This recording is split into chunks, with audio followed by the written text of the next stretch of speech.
is the toughest name on the Winnipeg Jets roster? What's the one name? Oh, that's an excellent Because question. you got to call the game tonight, and you got to do it off a monitor. I'll tell you I what. feel like it would be Scheifele, but everybody knows That's that too it's easy. Scheifele now. Exactly. You know what I mean? Spell Hellebuck. Helllybuck. Yeah, it's pretty good. Some in-depth, Okay, and some what's in-depth the problem? coverage Yeah, of but the that's Stanley incorrect. Cup champion It's Colorado A- Avalanche going it's on right now. It's HELLEBUY. Oh, is it really? CK. That guy's Yeah. a horse in there. How big is he? He's 6'4" and 210. Well, you might as well put Trujillo in there. I know.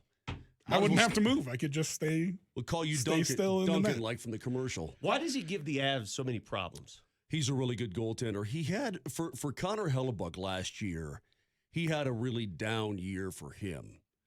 But he's a really good goalie. I mean, he's back playing the kind of hockey that it's just very difficult. In the month of February, he's got a 1.77 goals against average. At home, he's got a 1.98.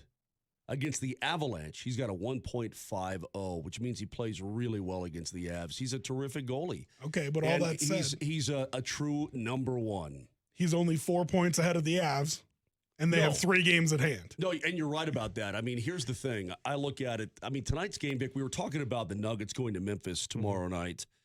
And if you win that, I think if you win that game tomorrow night, you put away the West. That's the way I look at it. I feel the same thing. Yeah. And that's what I think. But with this Avalanche team, I mean, if you go to Winnipeg tonight, and you win, then you're 2 points back of the Jets, still with 3 games in hand. You're putting the heat on them big time because it's really been Winnipeg and Dallas battling for the top spot most of this entire year.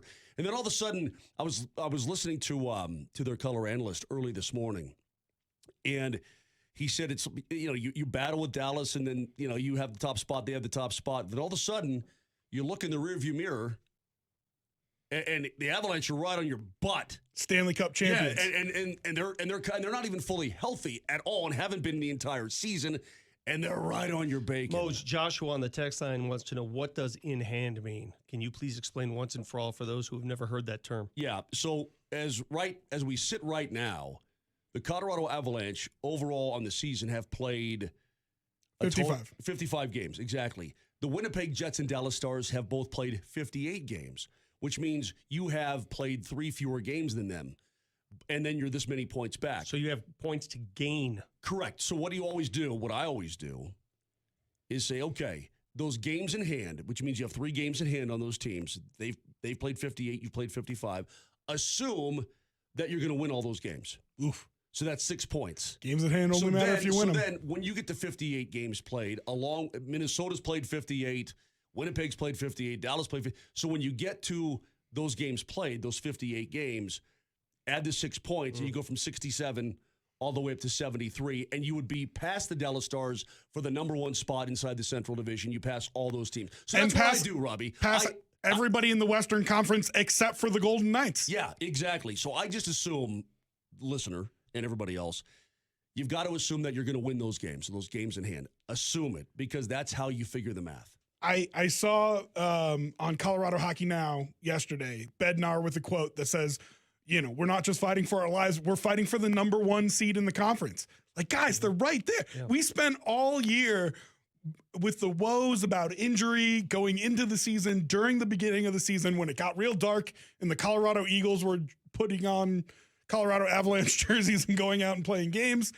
We talked about, hey, listen, they'll find a way to get in. They'll be the 7th or 8th seed, and you got to be afraid of them. You got to respect them going into the playoffs. Well, that's not the case at all. Like, they could end up with the number 1 seed in the West even after going through all of this. Tight. I'm looking at it right now. I fell asleep with Calgary leading Vegas 2-0, and now I see Vegas won that game last night. Yeah. Damn it. So they're up to 75 points. I don't mind Calgary losing, though. Again, if you're talking about getting, Rob, in our opinion, get in because you know what to do once you're in. Yeah, absolutely. They were 16-4 last year in the postseason. They dominated on the road. They kicked a ton of ass. So this team can play on the road in the postseason. They're not afraid of that. It's no big deal to them. So when I'm looking at teams around the Colorado Avalanche, Minnesota's won 4 in a row now. Yeah, I know they have. But there's nobody in the Western Conference, Vic, that is any kind of juggernaut. but I mean, the East, you've got the Bruins right. who are just killing everybody. They're decimating people. Hurricanes, Devils, both over 80 points already. But there's nobody like that in the West. But what's crazy about the Avs right now as we stand before March, they have 1 foot in, 1 foot out. They could be in as easily as they could be out. But the thing is, Calgary lost last night, so they're still a point behind the Avalanche, and the Avs have played 4 fewer games than Calgary. Games in hand. So, yeah, so what I like to do is just start pushing these teams aside, okay? So then just worry about the top 8. So whoever's in the top 8 right now, that worry about that. And if you get in as an 8 or a 7, or you win the whole damn conference, to me, it really doesn't matter. What I care about is health. Well, so that's what I wanted to talk to you about, Moshe. Bednar complained about the back-to-backs. We all complained about the back-to-backs. I want to look at it a little bit differently. In the last 8 days, you've played 2 games. You had 4 days off in a row. You almost never get that in a hockey season unless it's your quote-unquote bye week, right? And from here on out, they play pretty much every other night for the rest of the season. So how much does this rest right now help them as they try to make up these games at hand? How much does this rest right now help them have fresh legs going into the last month and a half of the season? I think it helps. Well, I'll put it this way. I think they would prefer to play hockey, Rob. I think they would have preferred to play on Wednesday. Break it up. These back-to-backs it's 3 back-to-backs in a row. It's a pain in the butt. Yeah. They've played well in them, but it's been a pain in the butt. But the fact of the matter is that if the schedule makers make it the way they did, you take advantage of it. So they were off on they were off on Monday and they were off on Wednesday.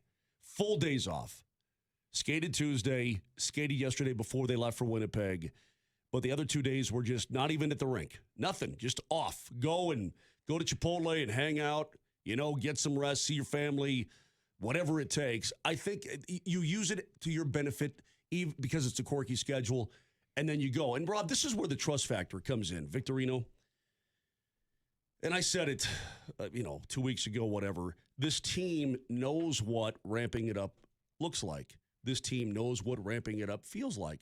This team knows what is required at this point in the season to make a push. They've done it multiple times, and, of course, last year they won the championship. But they know exactly how it feels. And when you have that already, you should be able to trust your players that they know exactly what they need to do, where they need to be, how they need to get there in order to make that push to secure a playoff spot or secure the number 1 seed. And Bednar always echoes this. Look, when I look at the standings, Vic, we got him to admit it, remember? Yeah, you know what? I look at the standings now about once a week. Because typically I'm focused on the game right in front of us. Yeah. He says, normally I don't. But now, beginning of the season, I don't. Now I do. If you just take care of your job, if you just play the way you're supposed to play, everything else will take care of itself.